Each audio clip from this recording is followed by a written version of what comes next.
اعوذ باللہ من الشیطان الرجیم بسم اللہ الرحمن الرحیم رب اشرح لی صدری ویسر لی امری واحلل عقدۃ من لسانی یفقہوا قولی۔ محترم جناب ڈاکٹر آفتاب صاحب، ڈاکٹر چودھری عبدالرحمن صاحب، انتہائی عزیز اسٹوڈنٹس، طلباء طالبات،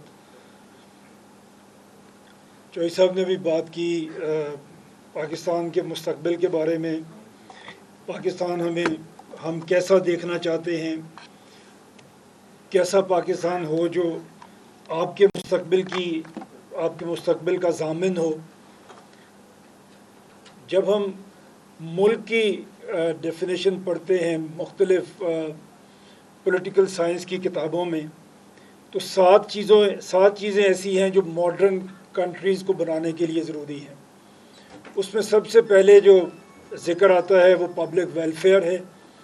کوئی بھی ملک جب ملک بنتا ہے تو اس کے مقاصد میں سب سے پہلا مقصد یہ ہوتا ہے کہ وہ اپنے پبلک کی ویلفیئر کرے، maintenance of law and order کرے، امن ہو، سکون ہو، آپ کا جان، آپ کی مال، سب آپ یہ فیل کریں کہ محفوظ ہے، سوشل ویلفیئر ہو وہاں پہ، اسٹیبلشمنٹ آف جسٹس ہو، کوئی ملک آپ بنائیں تو اس کی عدالتیں انصاف کر رہی ہوں، مظلوم کو یہ یقین ہو کہ اگر اس کے ساتھ کہیں پہ ظلم ہو تو اس کو انصاف مل سکے گا، اکنامک ویلفیئر ہو، پولیٹیکل ویلفیئر ہو، ریزرویشن آف اسٹیٹ ہو، ملک کی حفاظت کی بھی ذمہ داری لوگوں کے اوپر ہو۔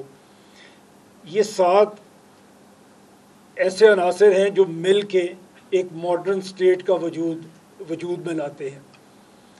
ہمیں آج یہ دیکھنا ہے کہ ہم ان ساتوں میں کہاں لیگ کر رہے ہیں، کہاں پورے اتر رہے ہیں، کہاں ترقی کر رہے ہیں، کہاں ترقی نہیں کر پا رہے۔ ساتھ میں اگر آپ دیکھیں تو جو سب سے امپورٹنٹ اور سب سے ضروری اور پہلے نمبر پہ جو ہم نے ڈسکس کیا دیٹ از پبلک ویلفیئر، باقی 6 پوائنٹس جو ہیں وہ اسی کو سپورٹ کر رہے ہیں۔ دس از آل اباؤٹ پبلک ویلفیئر۔ ملک بنتے ہیں، صوبے بنتے ہیں، شہر بنتے ہیں، سوسائٹیز بنتی ہیں، اس میں بیسک جو پوائنٹ ہے وہ پبلک ویلفیئر ہی ہے۔ اگر وہ پبلک ویلفیئر کر سکتے ہیں اور پبلک ویلفیئر کر رہے ہیں تو وہ کامیاب ملک کہلائیں گے، اگر وہ نہیں کر پا رہے تو پھر وہ کامیاب ملک نہیں کہلائیں گے، بدقسمتی سے۔ ابھی ٹوئی صاحب نے بات کی کہ 100 سال کے بعد ہم پاکستان کو کیسا دیکھنا چاہتے ہیں۔ ایک ورلڈ بینک نے رپورٹ شائع کی 2019 میں، اس کو نام انہوں نے دیا پاکستان ایٹ 100۔ 2047 میں پاکستان کیسا ہوگا اور جیسا ہونا چاہیے اس کے رستے میں رکاوٹ کیا ہے۔ جو انہوں نے مینشن کی چیزیں، اس میں ایک تو یہی تھا کہ 2047 میں ہماری آبادی شاید 50 کروڑ کے قریب پہنچ چکی ہوگی، اتنا بڑا ملک ہم بن چکے ہوں گے۔ لیکن جو رکاوٹیں انہوں نے ہمیں اس رپورٹ میں انہوں نے بتائیں، اس میں سب سے بڑی رکاوٹ جو سامنے آئی وہ ویک گورننس تھی، پور گورننس تھی۔ آج جیسے ہماری پور گورننس ہے، اگر ہماری آبادی اس سے 2 گنا ہو جاتی ہے تو یہ گورننس کے مسائل ہمارے اس سے بھی زیادہ بڑھ جائیں گے جو آج ہمیں نظر آ رہے ہیں۔ اس کے بعد دوسرا انہوں نے بتایا کہ جب ویک گورننس آپ کی ہوتی ہے، اس کا نتیجہ یہ نکلتا ہے کہ آپ کے انسٹیٹیوشنز ویک ہوتے ہیں۔ جب انسٹیٹیوشنز آپ کے ویک ہوتے ہیں تو وہ کرپشن کو جنم دیتے ہیں۔ جب انسٹیٹیوشن اپنا کام نہیں کر رہے تو آپ کو، پبلک کو، اپنے مسائل کے حل کے لیے رشوت دینا پڑتی ہے۔ تیسری چیز جو اس نے رکاوٹ بتائی ہماری ترقی میں، جو رکاوٹ ہوگی وہ ڈیولیوشن آف پاور کا نہ ہونا ہے۔ ہم اوورلی سینٹرلائزڈ ملک بن گئے ہیں انفارچونیٹلی۔ ہمارے 4 صوبے ہیں، 25 کروڑ کا ہم ملک بن چکے ہیں، اور ابھی تک ہم نے جیسے 1947 میں جب ہم آزاد ہوئے، پاکستان کی ٹوٹل پاپولیشن کوئی 33.7 ملین تھی، 3.5 کروڑ سے بھی کم تھی، اور آج پاکستان کی آبادی 25 کروڑ تک پہنچ گئی ہے۔ ہمارے انتظامی یونٹ جب ملک بنتے ہیں، ہم اگر یہ اس طرح سے اس کو ڈسکس کریں اور میں کوشش کروں میں آپ کو اپنی بات سمجھا سکوں، ملک تو پبلک ویلفیئر کے لیے بنتے ہیں، ہم نے ابھی اس پہ بات کی۔ پبلک ویلفیئر کے لیے کوئی بھی ملک ایسا نہیں ہوتا جو ایک ملک کے لیول پہ پبلک تک پہنچ سکے، پبلک کے مسئلوں کو حل کر سکے۔ اس کے لیے ملک پھر اپنے یہاں چھوٹے انتظامی یونٹ بناتے ہیں، ملکوں میں صوبے بنائے جاتے ہیں۔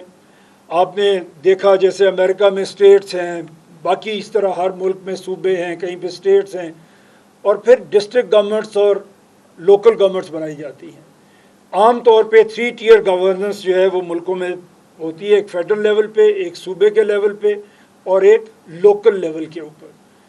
تو اس طرح سے ویلفیئر جو پبلک کی ہے اس کو یقینی بنانے میں جو ملک ہیں، جن لوگوں نے ترقی کی ہے، جن ملکوں نے، وہ ترقی کر سکے ہیں کہ انہوں نے اپنی چیزوں کو، اپنی گورننس کو ڈی سینٹرلائز کیا اور لوگوں کے مسائل ان کے گھر کی دہلیز پہ حل کرنے کی کوشش کی۔ ہم نے کیا کیا؟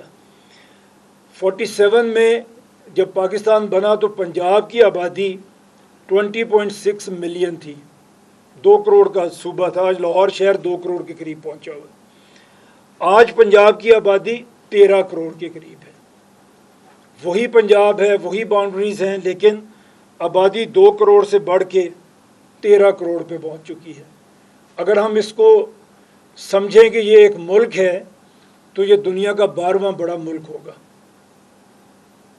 اور جو 12 ملک اس سے بڑے ہوں گے اس میں چائنا بھی شامل ہے، اس میں انڈیا بھی شامل ہے، اس میں ملیشیا بھی شامل ہے۔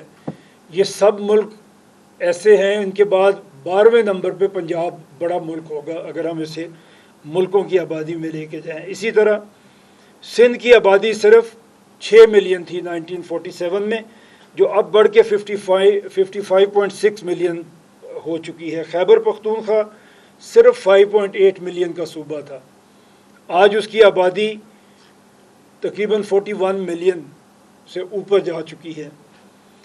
بلوچستان صرف 1.1 ملین کا صوبہ تھا۔ ابھی جب آگے ہم بات کریں گے صوبے چھوٹے کرنے کی، تو کچھ باتیں ایسی بھی آئیں گی کہ جی اتنے چھوٹے صوبے کیسے ہوں گے اور اتنی تھوڑی آبادی کا صوبہ کیسے بنے گا۔ تو میں ابھی سے آپ کو یہ بتانا چاہتا ہوں کہ بلوچستان ایک زمانے میں 11 لاکھ کا صوبہ تھا، اور پورا صوبہ تھا، اس میں کوئی صوبہ ہونے میں کوئی کمی نہیں تھی۔ پھر ہمارے پاس اسلام آباد ہے جہاں پہ ہم ابھی بات کر رہے ہیں۔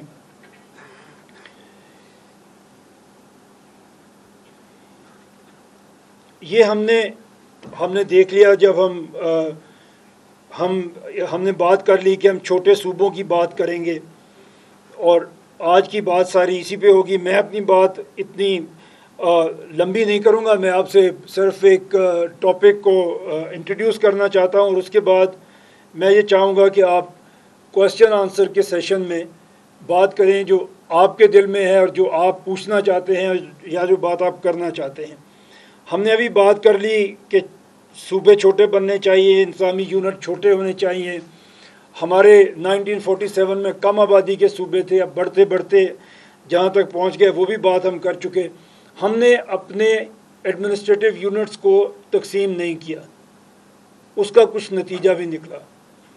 اگر دنیا میں بڑے بڑے ملک، اگر میں 10 بڑے ملکوں کی بات کروں جو دنیا کے سب سے بڑے 10 ملک ہیں، اس میں چائنا ہے، اس میں انڈیا ہے، اس میں US ہے، اس میں ملیشیا ہے، یہ سارے ملکوں کی اگر ہم بات کریں، سب کے عام طور پہ جو صوبوں کی تعداد ہے وہ 30 32 کہیں پہ 34، امریکہ میں 50، اس طرح سٹیٹس کی بات ہے جو ہمارے تقریباً برابر کے جو ملک ہیں، لیکن ہم ابھی تک 4 صوبوں میں رکے ہوئے ہیں۔ اس کا نتیجہ کیا نکلا؟ اگر پوری دنیا نے خود کو ڈی سینٹرلائز کیا اور ہم نے نہیں کیا تو اس کا کوئی اچھا یا برا نتیجہ نکلنا چاہیے تھا۔ اگر تو ہم نے بہت اچھا کام کیا تو ہمیں بہت اچھے نتیجے ملنے چاہیے تھے، ہمیں دنیا سے آگے نکل جانا چاہیے تھا، لیکن ایسا ہوا نہیں ہے۔ اگر ہم یہ ڈفرینٹ انٹرنیشنل سرویز دیکھیں جو UN نے کرائے، UNICEF نے کرائے، ڈفرینٹ باڈیز نے کرائے، اس میں سب سے پہلے جو میں بات کرنا چاہوں گا وہ سسٹینیبل ڈیولپمنٹ گولز ہیں۔ 167 کنٹریز کا سروے کیا گیا اور ہم اس میں 140 نمبر پہ ہیں. باٹم 10% پہ ہم آئیں گے. جہاں بھی آپ دیکھیں گے, جو بھی انڈیکس آپ دیکھ لیں, ہیومن ڈیولپمنٹ انڈیکس ہے, 193 کنٹریز کا سروے ہوا, 168 نمبر پہ ہم آ کے ٹھہرے. رول آف لا 142 کنٹریز کا سروے ہوا اور ہم 129 نمبر پہ ہیں. رول آف لا کی ہم بات اگر کریں تو آپ بھی جانتے ہیں, ہم بھی روز اخبار بھی پڑھتے ہیں, میڈیا بھی آپ لوگ دیکھتے ہیں.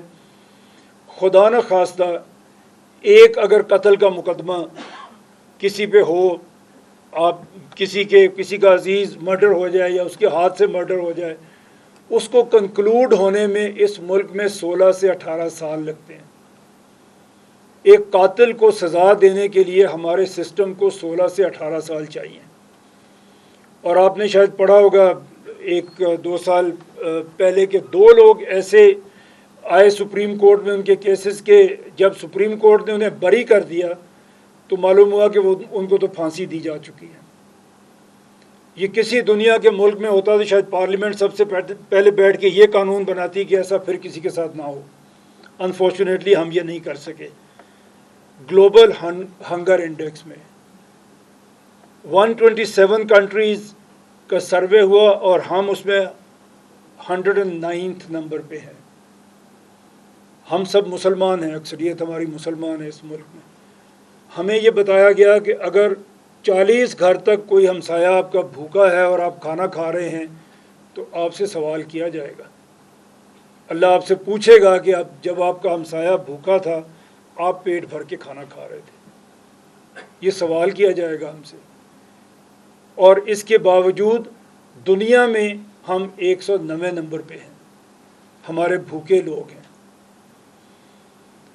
سٹنٹنگ گروتھ ہو رہی ہے بچوں کی, 44% بچوں کی. آدھے بچے ہمارے ایسے ہیں جن کو کھانا نہیں مل رہا, جن کے مائنڈ ڈیولپ نہیں ہو رہے, جن کی باڈیز ڈیولپ نہیں ہو رہی. دے آر 44%, مین آلموسٹ 50%. کل کو یہ بچے جب بڑے ہوں گے تو یہ ان امپلائیبل ہوں گے, ان امپلائڈ نہیں ہوں گے, ان امپلائیبل ہوں گے. اور یہ کیا کر رہے ہوں گے؟ آپ جو خوش قسمت بچے ہیں, 1% آف دا نیشن ہیں جو یونیورسٹیز تک پہنچے ہیں, جو یونیورسٹی میں پڑھ رہے ہیں. 99% نہیں پڑھ رہے. 44% کی سٹنٹنگ گروتھ ہو رہی ہے. اس کا جواب ہمیں ایز اے مسلمان بھی دینا پڑے گا اور ہماری سوسائٹی کو بھی دینا پڑے گا. یہ لوگ آپ کی ترقی کے راستے کی سب سے بڑی رکاوٹ ہوں گے. ہماری جنریشن شاید اس وقت نہیں ہوگی, لیکن آپ لوگ اپنے کریئر کی پیک پہ ہوں گے. اس وقت آپ کے ملک کی آدھی آبادی ایسی ہوگی کہ جس کے جسم اور دماغ پوری طرح سے ڈیولپ ہی نہیں ہوئے ہوں گے. آج ہم نے یہ کام نہیں کیا, آج ہم نے اپنے لوگوں کے لیے کچھ نہیں کیا, تو ہم اپنا 20 سال بعد کا مستقبل بھی خراب کر چکے ہیں. کہیں سے ہمیں شروع کرنا پڑے گا. آج ہم صحیح سمت میں قدم اٹھائیں گے, اس کا نتیجہ بھی شاید 10, 12, 15 سال کے بعد ہی ہمیں دیکھنے کو ملے گا, لیکن کسی راستے پہ ہمیں چلنا پڑے گا. ابھی ہم بھوک کی بات کر رہے ہیں تو ڈرنکنگ واٹر میں بھی ہماری صرف 38% پاپولیشن کو اویلیبل ہے. اس کی تو خیر بات ہی ابھی کیا کرنی ہے, ابھی تو ہم سٹنٹنگ گروتھ کی بات کر رہے ہیں. اور ایسے بچے جو اسکول نہیں جا رہے, اس میں ہم دنیا میں نمبر 1 ہیں, پرسنٹیج میں نہیں, نمبر میں. 25 ملین بچے ہمارے اسکول نہیں جا رہے. انڈیا کی آبادی 150 کروڑ ہے, 2 ملین کے قریب بچے ہیں جو اسکول نہیں جا رہے. ہماری آبادی 250 ملین ہے اور 25 ملین اسکول نہیں جا رہے. ایک سروے کیا ہماری ایک لوکل NGO ہے اثر کے نام سے, اس نے کہا کہ تقریباً 50% ایسے بچے ہیں جو کلاس 5 میں پڑھتے ہیں اور کلاس 2 کی بک نہیں پڑھ سکتے. یہ قوم ہم پیدا کر رہے ہیں. جب آپ کے صوبے ملکوں سے بھی بڑے ہوں گے تو آپ کے سارے جو وہ محکمے جو سرکار چلا رہی ہوگی ان کی حالت شاید اسی طرح سے ہوگی. میں بار بار انڈیا کی مثال دینا چاہ نہیں رہا، بٹ انہوں نے اپنے صوبوں کو، اپنے اسٹیٹس کو بڑا کنٹینیوسلی اسٹڈی کیا ہے، اور اسٹڈی کر کے ان کو تقسیم کرتے چلے گئے ہیں. وہ لوگ مستقل ایک کمیشن انڈیا میں ہے جو یہ ریکمینڈ کرتا رہتا ہے کہ کس صوبے کو اب انہیں چھوٹا کرنا ہے. جیسے آندھرا پردیش 2014 میں انہوں نے اسے 2 اسٹیٹس میں تقسیم کیا، آندھرا پردیش اور تلنگانہ میں، اور ان کی جو جی ڈی پی دونوں اسٹیٹس کی تھی وہ 10 سال میں الگ الگ دونوں کی ڈبل ہو گئی. تقریباً 520,000 کروڑ کی تھی جو 1.6 بلین کروڑ پہ پہنچ گئی، 3 گنا بڑھ گئی. اسی طرح تلنگانہ ہے. اور اگر آپ ان کی پر کیپٹا انکم دیکھیں، آندھرا پردیش کی 93,000 تھی جو بڑھ کے 268,000 ہو گئی، یہ بھی تقریباً 3 گنا بڑھ گئی. اسی طرح تلنگانہ تھا، ان کا 124,000 انڈین روپیز، وہ بڑھ کے 356,000 انڈین روپیز پہ چلی گئی. ایک لمبی لسٹ ہے ہمارے پاس ان اسٹیٹس کی جس میں میں زیادہ جانا نہیں چاہتا، لیکن ایک چیز آپ کو بتانا ضرور چاہتا ہوں کہ جب میں یہ سروے دیکھ رہا تھا اور یہ ریسرچ میں کر رہا تھا تو میرا خیال تھا کہ ہمیں پاکستان کے صوبوں کی جی ڈی پی بھی دیکھنی چاہیے. ہم نے تقسیم نہیں کیا، لیکن ہم کام تو کر رہے ہیں، جی ڈی پی تو ہوگی. ہم الگ سے صوبوں کی جی ڈی پی کیلکولیٹ ہی نہیں کرتے. ہمیں پتہ ہی نہیں ہے کہ پنجاب نے کتنا کنٹریبیوٹ کیا اور کتنا اپنے جی ڈی پی کو اوپر لے کے گئے. ہمیں نہیں پتہ بلوچستان نے کیا کیا. ہمارے صوبوں کی الگ الگ جو جی ڈی پی ہے وہ ہمیں اویلیبل ہی نہیں ہے.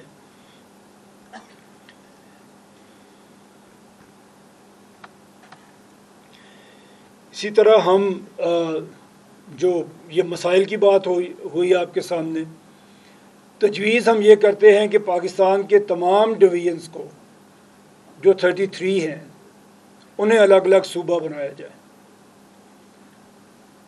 سب جگہ پہ مینیجبل سائز اور مینیجبل پاپولیشن کے ساتھ بنے. ہماری حالت اس وقت یہ ہے کہ پنجاب ایک ایسا یونٹ ہے جو 51% آف فیڈریشن ہے. دنیا میں کوئی فیڈریشن ایسی نہیں ہے، کوئی ملک ایسا نہیں ہے جس کی ایک فیڈریٹنگ یونٹ باقی پورے ملک سے بڑا ہو. پنجاب اس وقت تمام 3 صوبے ملا دیں ان سے بڑا بنتا ہے. اسی لحاظ سے وسائل پنجاب کو ملتے ہیں، اسی لحاظ سے گالی بھی پنجاب کو ملتی ہے، لیکن یہ صرف ہم کر رہے ہیں. اور اسی طرح اگر آپ بلوچستان کو دیکھیں، وہ رقبے کے لحاظ سے ماشاءاللہ اتنا بڑا ہے کہ وہاں کوئی سہولت عوام تک پہنچ ہی نہیں سکتی. اور انفارچونیٹلی ہم نے پچھلے 78 ایئرز میں صرف 5 کیپٹل سٹیز کو ڈیولپ کیا ہے. آپ میں سے بہت سارے بچے، مجھے یقین ہے، لاہور، پشاور، کوئٹہ، کراچی اور اسلام آباد سے علاوہ بھی کئی شہروں سے ہوں گے. آپ بتا سکتے ہیں، آپ سوچ سکتے ہیں کہ آپ کے شہروں کے ساتھ کیا ہوا. ہم نے 4 پروونشل کیپٹلز ہمارے ڈیولپ ہوئے ہیں جیسے بھی ہوئے، اور 1 فیڈرل کیپٹل ہے. چھٹا کوئی شہر نہیں ہے جسے ہم یہ کہہ سکیں کہ وہ بھی ڈیولپ ہوا ہے. فیصل آباد وچ از 3rd largest city of Pakistan, ایک ڈھنگ کا ہاسپٹل نہیں ہے وہاں پہ، ایک ڈھنگ کا اسکول یا کالج وہاں پہ نہیں ہے. پتہ نہیں فاسٹ بنا ہے کہ نہیں، ابھی وہاں پہ فاسٹ بن گیا، چلے اللہ کا شکر ہے کچھ تو بن گیا. تو یہ ہماری اس وقت جو ہماری صورتحال ہے، تو اس پہ ہم یہ چاہتے ہیں، ہماری یہ تجویز ہے، آپ کے سامنے ہم یہ لے کے آئے ہیں. اور یہ کیمپین ہم نے شروع کی، ڈاکٹر عبد الرحمن صاحب نے یہ سجیسٹ بھی کیا اور ارینج بھی کیا کہ ہم یوتھ کے سامنے یہ کیس لے کے جاتے ہیں. ہم اپنی یوتھ کو یہ بتاتے ہیں کہ پاکستان کے ساتھ اس وقت کیا ہو رہا ہے، اور اس سے نکلنے کا اگر کوئی راستہ ہے تو وہ کیا ہو سکتا ہے؟ ہم یوتھ کو انفارم بھی کرتے ہیں اور کنونس بھی کرتے ہیں، جو 64% آف پاکستان ہے۔ اگر آپ ان مسئلوں کو سمجھیں گے، اور یہ ایسے نہیں ہے کہ یہ ایسا مسئلہ ہے جو مجھے کیا فرق پڑتا ہے، یہ وہ مسئلہ نہیں ہے، یہ آپ ہی کو فرق پڑنا ہے۔ خدا نہ خواستہ اس ملک کا نقصان ہوگا، میرا بھی نقصان ہوگا، آپ کا بھی نقصان ہوگا۔ میری آگے زندگی کم رہ گئی ہے، میں نے زیادہ گزار لی ہے، آپ کی بہت لمبی انشاءاللہ زندگی ہے اور آپ کا مستقبل ہے۔ تو آپ جہاں اپنے انڈیویجول آپ اپنے مستقبل کے لیے سوچیں، وہاں یہ بھی سوچیں کہ ملک چلے گا، ملک آگے بڑھے گا، ملک ترقی کرے گا تو آپ سب ترقی کریں گے۔ خدا نہ خواستہ اگر ملک ترقی نہیں کرے گا تو پھر کچھ لوگ ترقی کرتے ہیں اور وہ بھی کوئی زیادہ قابل عزت نہیں ٹھہرتے۔ کنفیوشس نے کہا تھا، میں نہیں کہہ رہا اس لیے میرے سے نہیں ناراض ہونا، the country well governed, if country is well governed، مجھے الفاظ آگے پیچھے شاید ہو جائیں گے، if country is well governed, poverty is something to be ashamed of, but if country is poorly governed, wealth is something to be ashamed of۔ تو ہمیں یہ سوچنا ہے، ہماری سوسائٹی آگے بڑھے گی تو ہم عزت سے انشاءاللہ تعالیٰ آگے بڑھیں گے۔ اور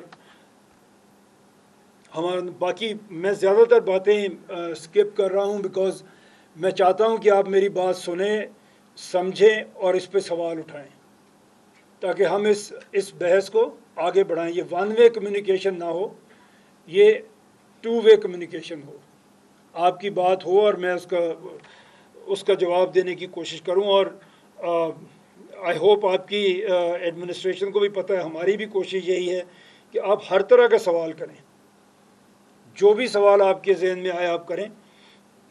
میں ابھی یہ دیکھ رہا تھا، ہم نے لا اینڈ آرڈر کی بات کی، یہاں میں اپنی بات کو ختم کر دوں گا، اس کے بعد آپ کے کوشچنز کے لیے میں حاضر ہوں۔ کورٹس میں جو ہماری حالت ہے، ہم نے ابھی بات کی کہ جو قتل کا مقدمہ ہے، میں ایک انٹرسٹنگ فگر آپ کو بتاتا ہوں۔ چوری اور ڈکیتی میں ہمارے ملک میں 100% ایکوٹل ہے، کسی ایک چوری اور ڈکیتی کے ملزم کو سزا نہیں ہوتی، الٹیمیٹلی وہ بری ہو جاتا ہے۔